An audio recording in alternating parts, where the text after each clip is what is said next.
Hey there, my name's Andrea. I am going to be presenting my personal object speech for you today. Without further ado, this is like take 10, but here we go. Did you know that there are 35 different kinds of paper being used today in the United States? And of those 35 different types, all of them are subject to variations in manufacturing. Things from color to texture, weight, finish. Now, this week was a challenge. Trying to abstract oneself down and derive our likeness from an inanimate object is not easy. But that is exactly what we've been asked to do with this assignment.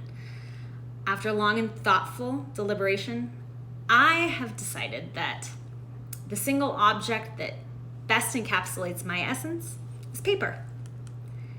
Now, you might be thinking, surely with so many variations, anybody could relate themselves back to paper, and you'd be right, even you.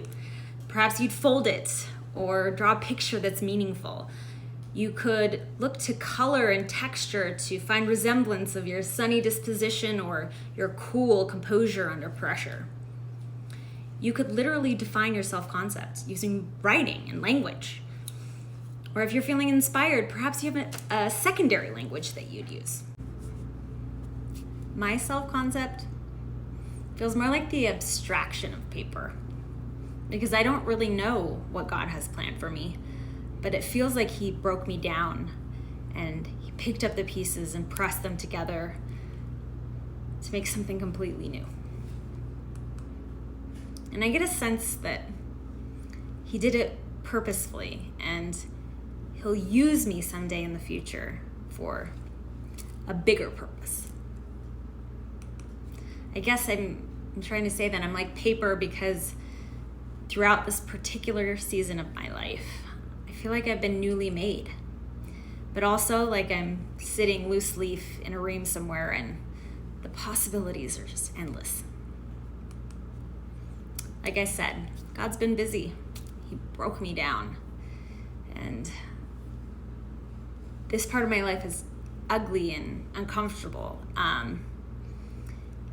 And it makes people feel sorry for you, but it's worse than that because it's skeptical, but still they pity you.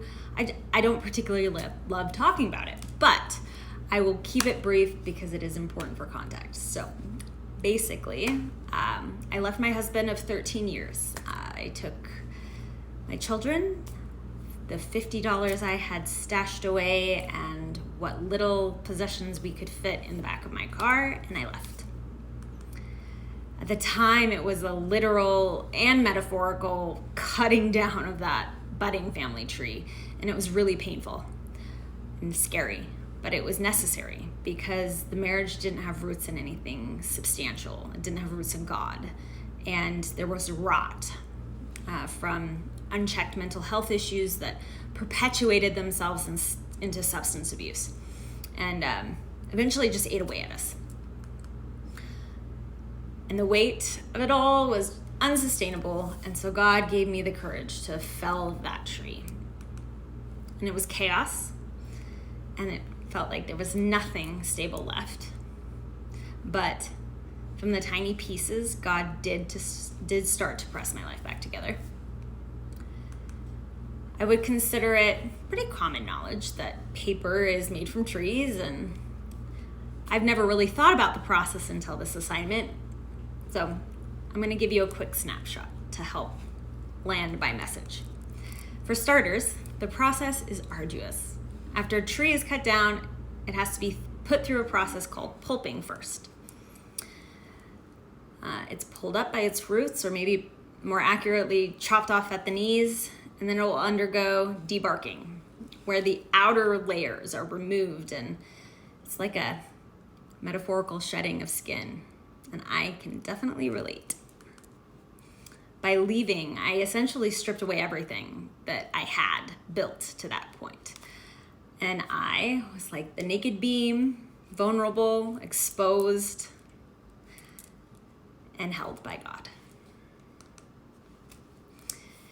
It was at this most vulnerable point during the pulping process that the shafts of wood are ready to be broken down further. First, through the process of chipping, which is cutting them into smaller, more manageable pieces. And then finally, by placing them into either a chemical bath or a manual pulping machine, where they get broken down further into pulp.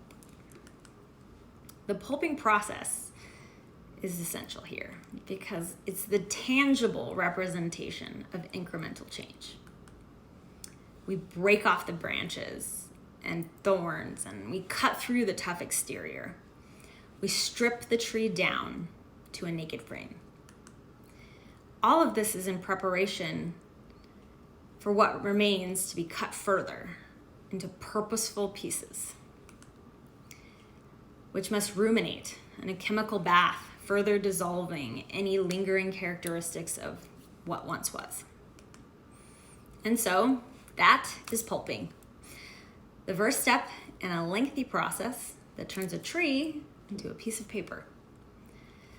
Even after the raw materials have been broken down into the pulp, they must then be pressed back together and strained and screened and refined further. Now, in consideration of your time, I probably won't go in depth any more than that. I think that you probably get the picture.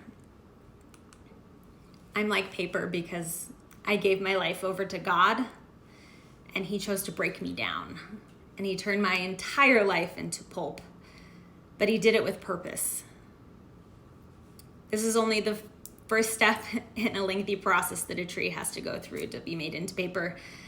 And for my life, it's been almost 5 years, and I can see clearly all the ways that God's been refining me, painstakingly and by grace. Like paper, I see my life as crisp and new, and I'm going to continue to sit loose leaf on a ream, waiting. A blank page set apart from the deep roots that once held me. And I'm free, and I'm held by faith. And I think the next chapter is all that needs to be written. Thank you.